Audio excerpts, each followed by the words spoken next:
This is Steve from Boxing UK in association with Supreme CBD. Michael Hunter, we haven't spoken to you for a little while. How are you? Good, good. How you doing? I'm really well. It's good to see you. Likewise.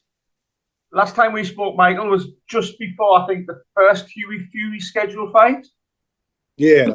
And unless you're a big boxing fan like we are, you've disappeared. Can you give us an update? Where have you been? How are you? Oh, well, right now I'm over here in Dallas. I was staying active over in Vegas. I came over to spar with Anthony. He's most likely getting ready, to be fighting here in August. So, I've been helping him out for the last week, and it's been going good.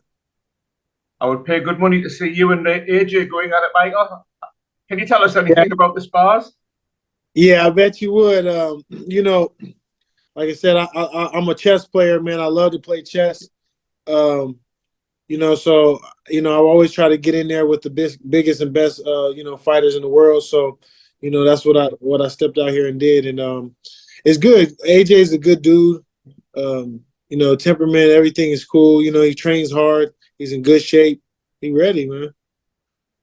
I have to ask on behalf of the British audience over here, how is AJ looking? Is he in good shape? Is he Yeah, doing yes, well?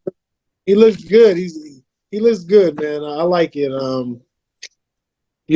People want to say about new AJ, old AJ, but I just think that a lot of us fighters depends on your mindset, and I think that he has a great mindset right now, and he's putting it all together. He has a great coach.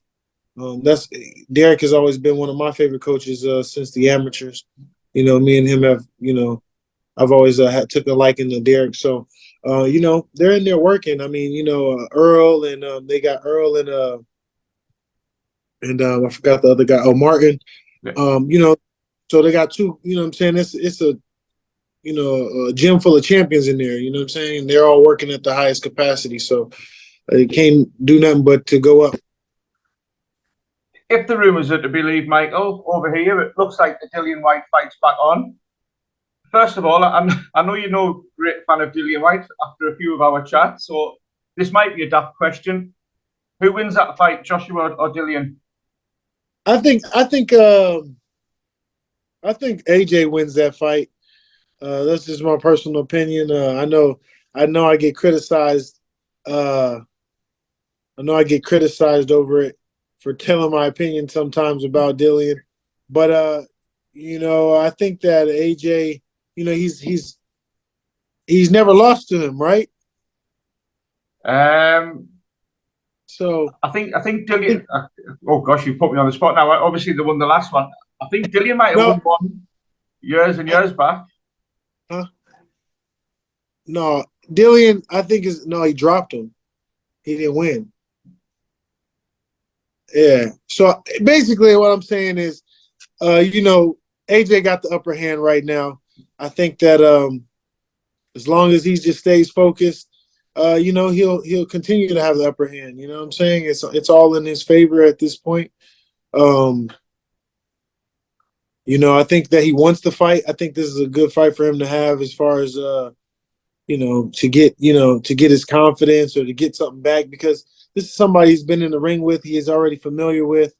And he could continue to display what he's been working on in the gym.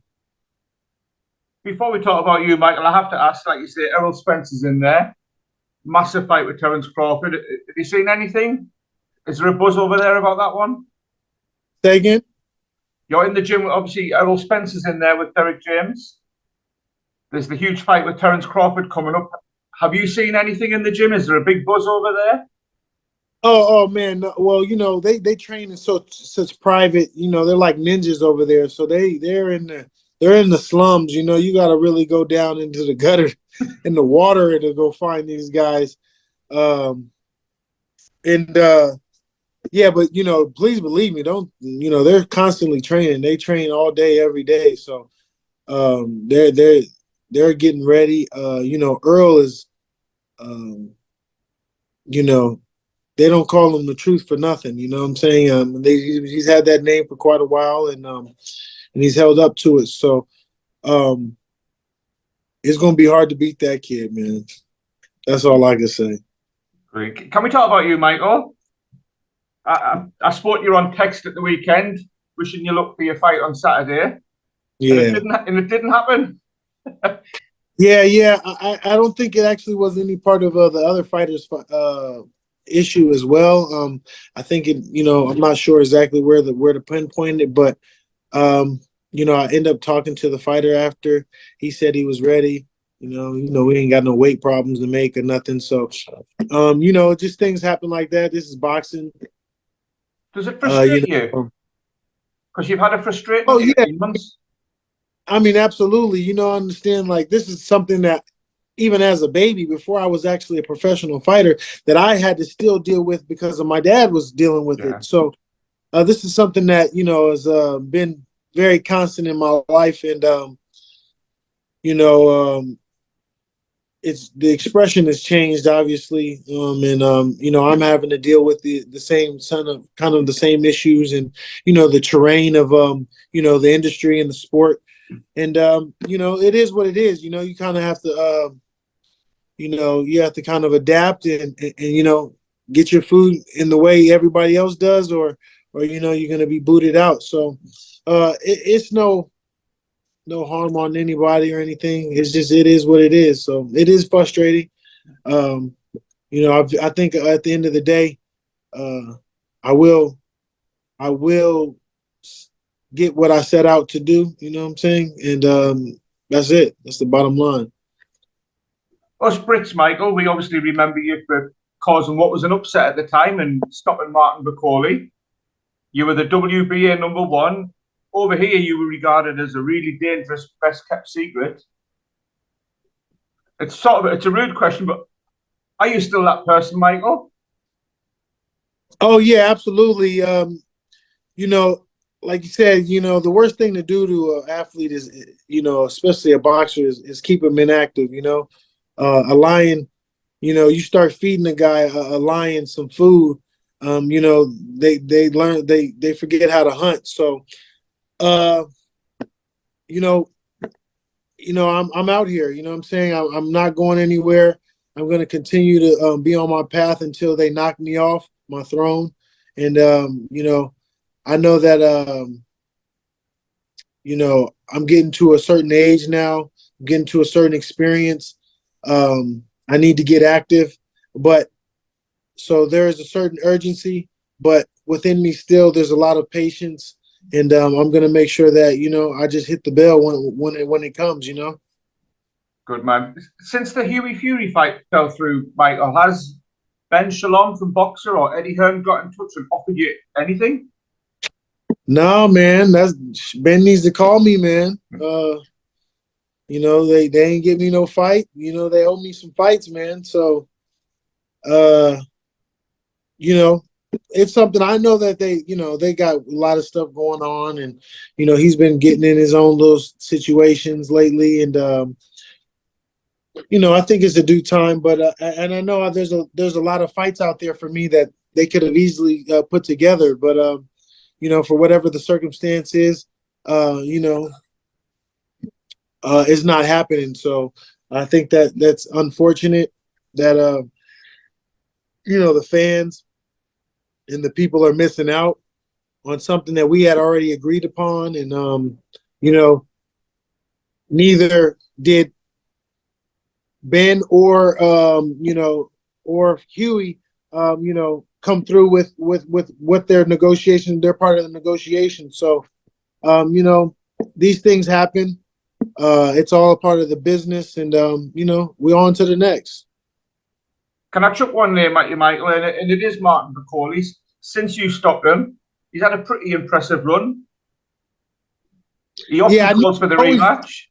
Yeah, I already knew, when I fought Martin, in the beginning, I didn't really think of much of him. But, after when you get into in a long 10-round fight with somebody, you got to give them some type of respect, right?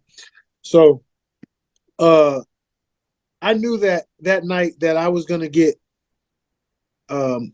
credit for him much more later down the line. You know, I knew that he was going to have to, you know, beat a couple people, and that's exactly what's happened. He's, you know, beating the gold medalist. He's, you know, he's been fighting, and you know, they kept him a little busy, and you know, now he's starting to get his, you know, his reputation back and stuff like that. So that's what I'm saying about Ben. That, you know, we know that these fights are there.